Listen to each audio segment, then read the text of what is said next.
الحمدللہ رب العالمین والصلاة والسلام علی سید الانبیاء والمرسلین اما بعد فاعوذ باللہ من الشیطان الرجیم بسم اللہ الرحمن الرحیم النکاح من سنتی صدق اللہ العلی العظیم وصدق رسولہ النبی الکریم الامین ونحن علی ذالک لمن الشاہدین والشاکرین والحمدللہ رب العالمین۔ حمد و صلات کے بعد میرا آج کا جو پیغام وہ آج کے معاشرے کے نوجوان کے نام۔ حضور اکرم صلی اللہ علیہ وسلم نے فرمایا النکاح من سنتی، نکاح میری سنت ہے۔ جس نے نکاح کیا گویا اس نے میری سنت پر عمل کیا۔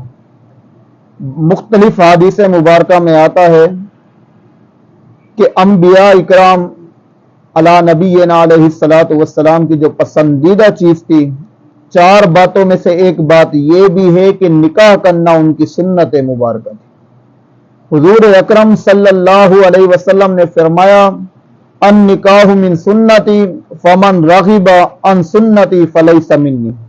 حضور پاک صلی اللہ علیہ وسلم نے فرمایا کہ میری سنت نکاح کرنا ہے، پر جس نے میری سنت سے منہ پھیرا وہ ہم میں سے نہیں ہے۔ آپ اندازہ لگائیں کہ یہ نکاح کتنی بڑی چیز ہے۔ آج کے معاشرے کا نوجوان سمجھتا ہے کہ اخراجات ہوں گے، پاؤں پہ کھڑا ہو جاؤں گا، بلڈنگ بنا لوں گا تو پھر نکاح کروں گا۔ یہ زمانہ کتنا تیزی سے برائی کی طرف جا رہا ہے، تو بجائے اس معاشرے کی لپیٹ میں لپٹنے کے بجائے حضور کے اس فرمان پر عمل کریں، نکاح کو آسان بنائیں نہ کہ زنا کو آسان بنائیں۔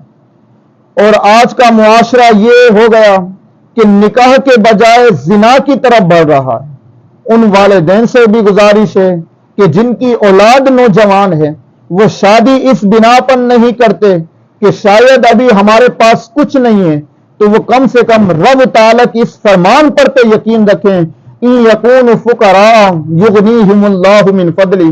فرمایا کہ اگر وہ فقیر بھی ہے اللہ رب العزت اپنے کرم کی بدولت اسے غنی کر دے گا۔ کم سے کم اس فرمان پر تو یقین رکھیں۔ اور پھر حضور اکرم صلی اللہ علیہ وسلم نے فرمایا النکاح نصف الایمان، جس نے نکاح کیا گویا اس کا آدھا ایمان مکمل ہو گیا۔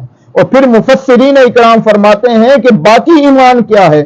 فرمایا کہ تقوی، طہارت، پرہیزگاری، توبہ، استغفار، یہ باقی آدھا ایمان ہے۔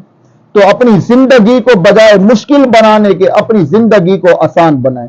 علامہ مفتی احمد یار خان نعیمی رحمت اللہ تعالی علیہ اسلامی زندگی کے اندر آپ فرماتے ہیں رسم و رواج ہم نے اتنی زیادہ بڑھا دی ہے کہ نکاح کرنا مشکل ہو گیا ہے۔ بجائے عورت والوں پر زیادہ بوجھ ڈالنے کے اور عورت والے لڑکوں پہ بوجھ ڈالنے کے بجائے نکاح کو آسان کریں۔ اور پھر اس عمل پر یقین رکھیں کہ ہم نے اگر نکاح کیا تو اللہ رب العزت کا وہ جو فرمان ہے کہ اگر وہ فقیر بھی ہوگا تو اللہ رب العزت اپنے کرم کی بدولت اسے غنی کر دے گا۔ اور پھر بزرگوں کے اس فرمان پر عمل کریں کہ میں فرض محبت ادا کر رہا ہوں، میں فرض محبت ادا کر رہا ہوں، یہ بھی کسی کی ادا ہے جو ادا کر رہا ہوں۔ جو اللہ رب العزت پہ توکل کرتا ہے، رب تعالیٰ فرماتا ہے اپنی پیاری لاریب کتاب کے اندر وَمَن يَتَوَكَّلْ عَلَى اللَّهِ فَهُوَ حَسْبُهُ، جو مجھ پر توکل کرتا ہے میں اسے رزق وہاں سے دیتا ہوں جہاں اس کا وہم گمان بھی نہیں ہوتا۔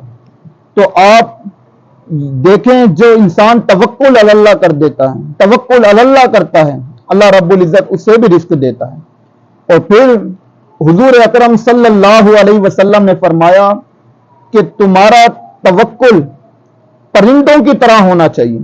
آپ انہیں دیکھیں کہ جب وہ صبح اپنے پنجروں سے نکلتے ہیں بھوکے پیٹ، لیکن ان کو وہم گمان نہیں ہوتا کہ رزق کہاں سے ملے گا۔ جب وہ نکلتے ہیں تو شام کے وقت جب وہ واپس آتے ہیں پیٹ بھرا ہوا ہوتا ہے، انہیں کسی چیز کی پریشانی نہیں ہوتی۔ اس لیے کسی شاعر نے کہا کہ دیکھ فریدا کی کر دینے پنچھی، نہ ایک کر دینے رزق ذخیرہ، نہ ایک بکھے مردے نے تے انسان ہی کر دے رزق ذخیرہ تے ہی بکھے مردے۔